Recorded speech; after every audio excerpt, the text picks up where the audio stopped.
This Senedd campaign has been one of the most divisive, toxic campaigns I have ever seen. I've been involved in politics since 1987, first by-election 1989.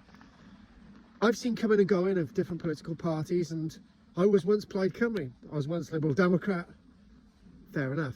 The fact of the matter is, have you seen many other than Plaid Cymru signs around in West Wales?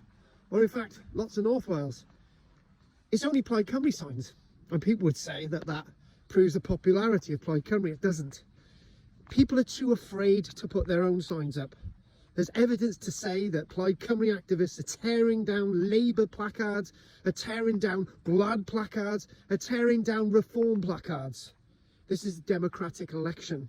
Whether you don't like the other parties being represented, they are. And in fact, you go down some roads and there's not a single Reform Party sign.